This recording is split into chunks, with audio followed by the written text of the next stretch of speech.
네, 하나님이 기뻐하시는 찬양 하기찬 세미나 2부 천안 예배자 1부에서 했던 것을 바로 이어서 계속 나누도록 하겠습니다.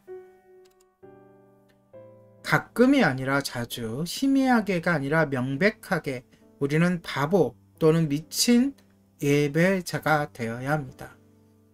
제가 21살이던 어느 날 밤 우리는 평소대로 금요일 밤 청년 모임을 하고 있었습니다. 우리가 경배의 노래를 부르는 동안 하나님은 정말 새로운 방법으로 저의 마음을 붙들고 계셨습니다. 저는 그분을 향한 사랑으로 폭발하는 것 같았습니다. 저는 길을 쓰고 어떻게 해서든 이 예배를 끝냈지만 노래만으로는 충분하다고 느끼지 못했습니다.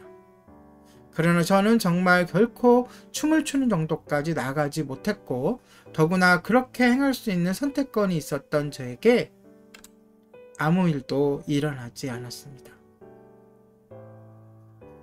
저의 예배가 계속되는 동안 점점 열광적으로 되자 저는 신발을 신는 것도 잊고서 교회 바깥으로 선도로 나갔고 10분 동안 맨발로 거리를 달렸습니다. 폭발할 것 같았던 제 자신을 주체할 수 없어서 그렇게 행동했던 것이죠. 제 모습은 틀림없이 미친 사람처럼 보였을 것입니다. 그러나 그 시간에 저는 조금도 내 모습을 신경 쓸 수가 없었습니다. 저를 보았던 사람들이 이것을 모두 얼마나 이상하게 쳐다보든지 상관이 없었습니다. 저는 하나님 앞에 오직 그분 앞에만 있었습니다.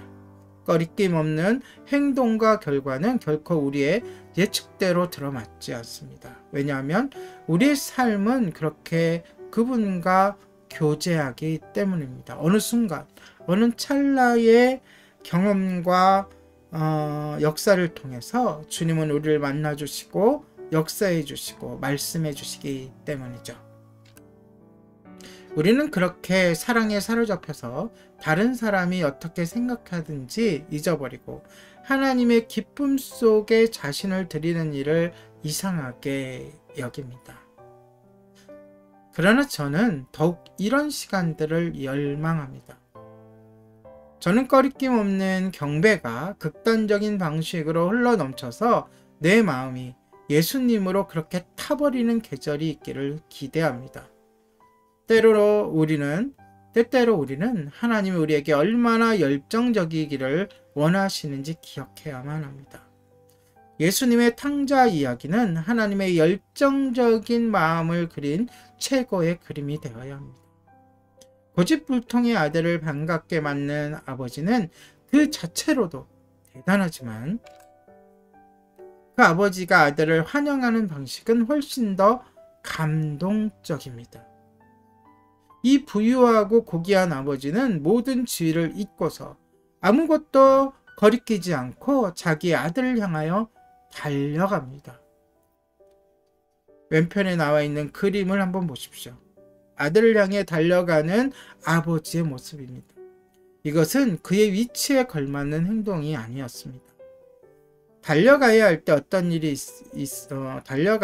어떤 일이 있으면 그는 항상 종을 보내 그 일을 하라고 했을 것입니다. 그러나 그가 자신의 아들에게로 달려갈 때 우리는 거리낌 없는 엄청난 사랑에 강한 모습을 보게 됩니다. 우리의 하늘 아버지도 이와 똑같이 거리낌 없이 무척이나 우리를 사랑하십니다. 이에 대한 우리의 유일한 반응은 열정적이고 천한 예배입니다. 이 천한 예배자에 대한 이야기는 다음 주에 이어서 계속하도록 하겠습니다. 오늘의 하기찬 세미나 2부였습니다. 이어서